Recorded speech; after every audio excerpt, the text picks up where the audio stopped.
പോലും, അതായത് പെട്ടെന്ന് ഒരു വിമർശനം അല്ലെങ്കിൽ പ്രകോപിതനാകുന്ന അങ്ങനത്തെ ഒരു ക്യാരക്ടറായിട്ട് തോന്നിയിട്ടുണ്ട്. പല സമയത്തും പലപ്പോഴും നമ്മൾ പ്രതീക്ഷിക്കാതെ മനസ്സുകൊണ്ട് വിചാരിക്കാത്ത കാര്യമായിരിക്കും പുറത്തേക്ക് വരുന്നത്. പക്ഷെ അത് സമൂഹ മാധ്യമങ്ങളിലൊക്കെ ഭയങ്കരമായിട്ട് വൈറലാവുകയും അതിനെ തുടർന്ന് പ്രശ്നങ്ങളും വിവാദങ്ങളും ഒക്കെ വരാറുണ്ട്. അപ്പൊ ഈ വിവാദങ്ങളൊക്കെ ഒരു പരിധിവരെ സിനിമകളെ ബാധിക്കുന്നുണ്ടോ, അല്ലെങ്കിൽ അങ്ങനെ എന്തെങ്കിലും തോന്നുന്നുണ്ടോ? ഇല്ല. വിമർശനങ്ങൾ പേടിയുണ്ടോ? പേഴ്സണൽ ചോദ്യമാണ്. പേടിയുണ്ടെന്ന് പറഞ്ഞാലും പ്രശ്നം, പേടിയില്ല എന്ന് പറഞ്ഞാലും പ്രശ്നം. പേടി ഉള്ളത് കൊണ്ടായിരിക്കും. കഴിഞ്ഞ ദിവസം ഒരു വീഡിയോ ഭയങ്കരമായിട്ട് വൈറലായിരുന്നു. ആ വീഡിയോ ശരിക്കും മുന്നേറുന്നതിന്റെ കമ്പനി റിമൂവ് ചെയ്യിപ്പിച്ചെന്ന് പറഞ്ഞു. തോന്നുകയാണ് എനിക്ക് പേടിയില്ല.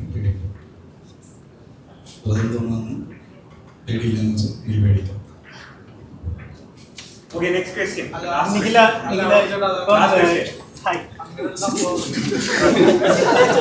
ഇപ്പൊ രാജുവേട്ടന് ശേഷം ഇന്ത്യ ഒട്ടാകെ ചർച്ച ചെയ്യപ്പെട്ട മറ്റൊരു നടന്റെ പേരായിട്ടാണ് ഈ സിനിമയിൽ പറഞ്ഞിരിക്കുന്നത്. അതും റീജിയണൽ ലാംഗ്വേജിലുള്ള പടമാണ്. അപ്പൊ അത് എത്രത്തോളം സ്പെഷ്യലാണ്? അത് മാത്രമല്ല, ഒരുപക്ഷെ ഈ പടത്തിൽ അഭിനയിക്കുമ്പോൾ ഉണ്ണിമുകുന്ദൻ അല്ലെങ്കിൽ ഇത്തരത്തിൽ നാഷണൽ ഒരു അപ്രിസിയേഷൻ കിട്ടാൻ പോകുന്ന ഒരു നടനാണെന്ന് അറിയത്തില്ലായിരിക്കും. കാരണം ബിക്കോസ് അന്ന് മാർക്കോ ഇറങ്ങിയിട്ടില്ല. അപ്പൊ എത്രത്തോളം സ്പെഷ്യലാണ് ഈ ഗെറ്റ് സെറ്റ് ബേബിയിലേക്ക് ഒന്ന് റിവൈവ് ചെയ്ത് ചിന്തിച്ചു?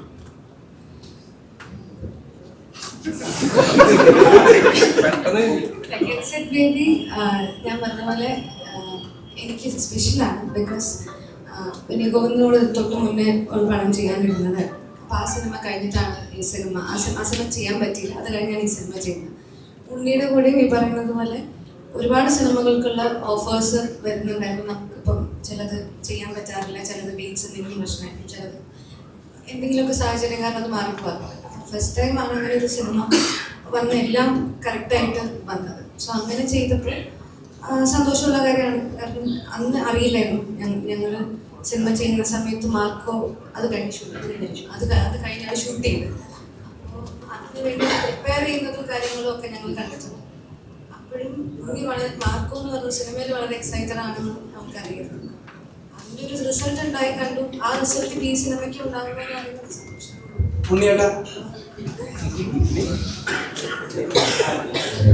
ഞാൻ ആദ്യമായിട്ടാണ് ചോദ്യം ചോദിക്കുന്നത്.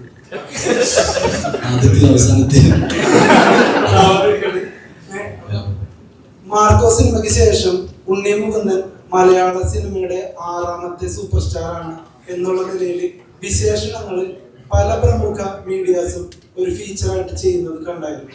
അത്രത്തോളം ഇമ്പാക്ട് മാർക്കോ സിനിമ ഉണ്ടായിട്ടുണ്ട്.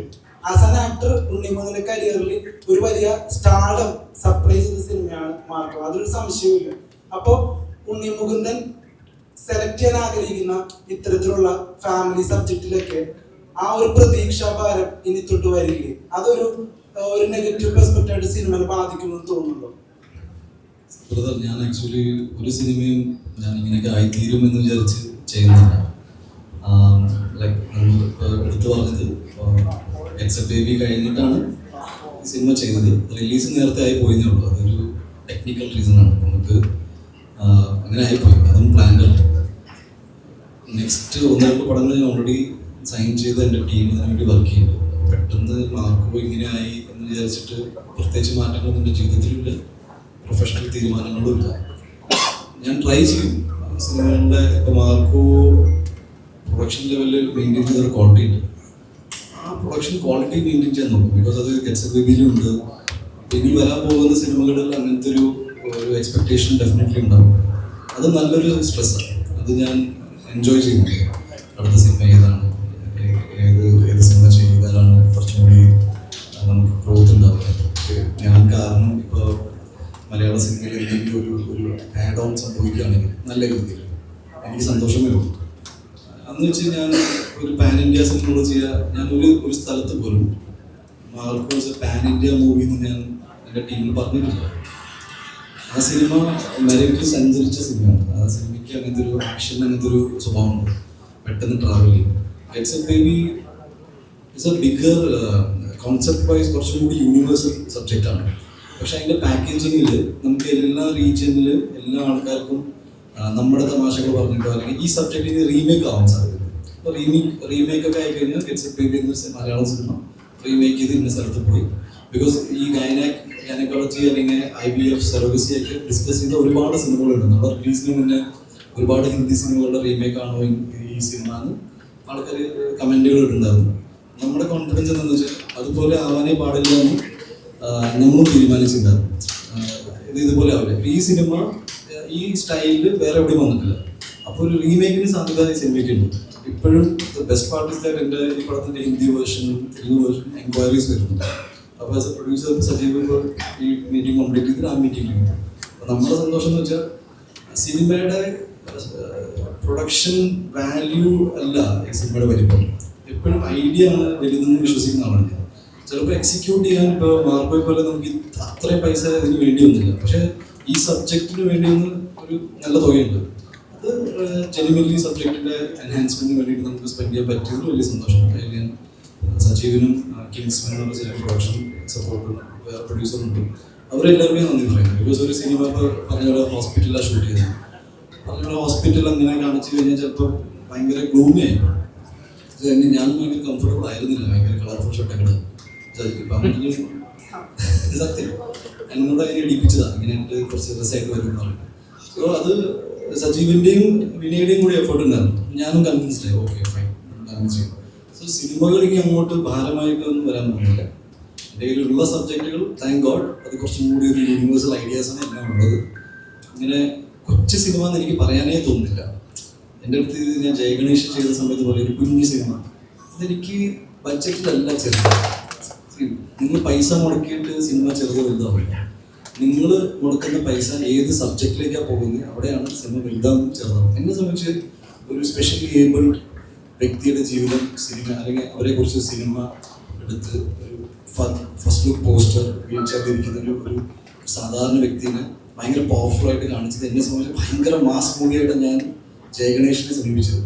അതിൽ ആകെ ഒരു ഹൈ പോയിന്റ് എന്ന് വെച്ചാൽ ഏറ്റവും അവസാനം എണീറ്റ് നിൽക്കുന്നത്. ആ തോട്ടിന് ഭയങ്കര റെലവൻസ് ഉണ്ട്. നിങ്ങൾ വേറെ രീതിയിൽ ചിന്തിച്ചാൽ വരും.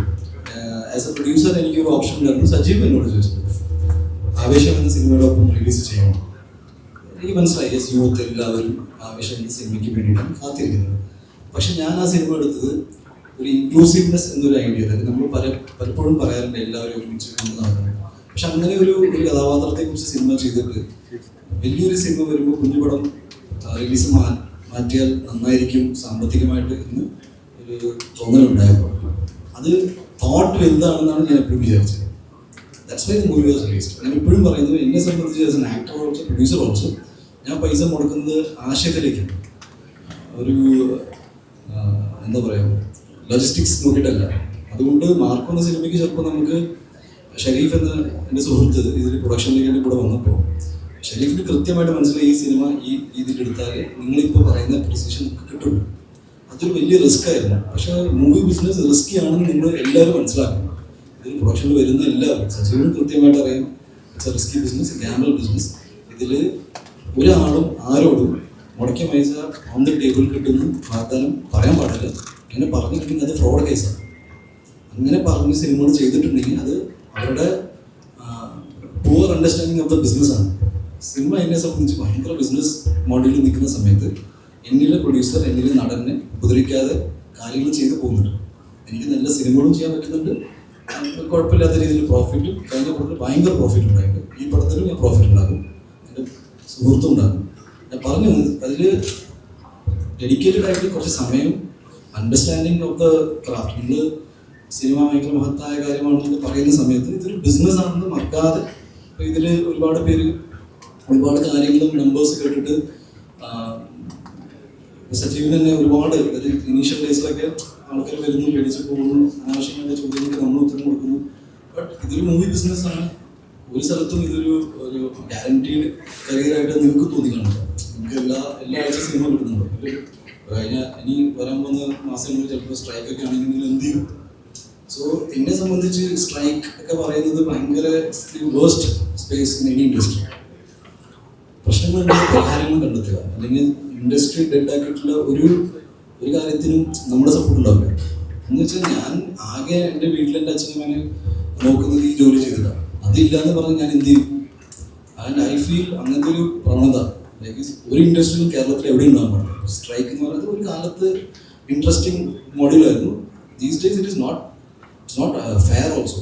ബിക്കോസ് നമുക്ക് എന്തോ പ്രശ്നം എന്ന് പറഞ്ഞിട്ട് വേറെ ആരും വർക്ക് ചെയ്യാൻ പാടില്ല എന്ന് പറയുന്നത് ശരിയല്ല. ബിക്കോസ് ഈ ഒരു സിനിമ ചെയ്യുമ്പോൾ എത്രയോ കുടുംബങ്ങൾ ഇതിൽ ജീവിച്ചു പോകുന്നുണ്ട്. അതും താരങ്ങളുടെ അവിടെ ഇരിക്കട്ടെ, അത് what ever it is, daily wages batta മേടിച്ച് ജീവിക്കുന്ന ഒരുപാട് വലിയ കമ്മ്യൂണിറ്റി. ഒരു പടം ചെയ്യുമ്പോൾ എൻ്റെ ലൊക്കേഷനിൽ മാർക്കൂല് പീക്ക് ഓഫ് ദ ഷൂട്ട് 342 ആൾക്കാരുണ്ടായിരുന്നു വൺ ഡേ.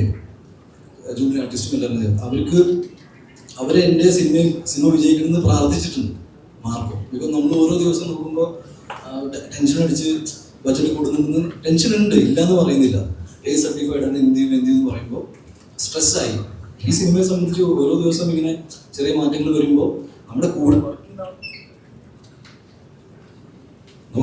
വർക്ക് ചെയ്യുന്ന ആൾക്കാർക്കൊക്കെ ഈ സിനിമ ഇങ്ങനത്തെ ഓരോ സിനിമകൾ തുടങ്ങുമ്പോഴേ സ്പെഷ്യലി ആർട്ട് ഡിപ്പാർട്ട്മെന്റ്, അതേപോലെ തന്നെ ഡ്രൈവേഴ്സ് ഡിപ്പാർട്ട്മെന്റ്, ഇവർക്കൊക്കെ സ്ട്രെസ്സാണ്. അത് കംപ്ലീറ്റ്ലി ഇല്ല അങ്ങനെയൊക്കെ പറഞ്ഞ് കാര്യങ്ങൾ ചെയ്യുന്നതിൽ എനിക്ക് യോജിപ്പുണ്ട്. അത് എൻ്റെ പേഴ്സണൽ അഭിപ്രായമാണ്. ഹാവിങ് സെഡ് ദാറ്റ്, സിനിമകൾ വന്നുകൊണ്ടിരിക്കണം, നല്ല സിനിമകൾ തന്നെ വരണം. അതിന് വേണ്ടിയിട്ടുള്ള പൈസ വേണ്ടിയൊന്നും മുടക്കണം. അത് വ്യക്തിപരമായിട്ടുള്ള തീരുമാനങ്ങൾ അതൊക്കെ. ഇപ്പോൾ സജീവിനെ ഗൺ പോയിന്റ് വെച്ചിട്ടല്ല പൈസ ഇൻവെസ്റ്റ് ചെയ്യിപ്പിച്ചത്. ഒരു മെച്യൂർഡ് വ്യക്തിയുടെ മെച്യൂർഡ് തീരുമാനമാണ്. പിന്നെ ഈ ഇൻഡസ്ട്രിയുടെ സ്വഭാവം ഇങ്ങനെ ആയതുകൊണ്ട് ചിലപ്പോൾ നഷ്ടങ്ങൾ സഹിക്കേണ്ടി വരും. അപ്പോൾ അതിന് റെഡിയായിട്ട് വരണം എന്നാണ്. ഈ ആരെങ്കിലും നിങ്ങളോട് പറയുന്നത് 100 രൂപ മുടക്കാൻ 100 രൂപ തിരിച്ചു കൊടുക്കുന്നു പറഞ്ഞാൽ അതൊക്കെ ഒരു റോങ് ആണ്. 20 rupees is always the risk. But നിങ്ങളുടെ ലൈഫിൽ ഏത് കാര്യമാണ് നിങ്ങൾക്ക് റിസ്ക് ഇല്ലാതെ കിട്ടിയേക്കുന്നതെന്ന് വായിച്ചു. പഠിച്ചപ്പോൾ ഫെയിൽ ആവുന്ന റിസ്ക് ഉണ്ടാകും, ജോലിക്ക് പോകുമ്പോൾ പെർഫോമൻസിന് റിസ്ക് ഉണ്ടാകും.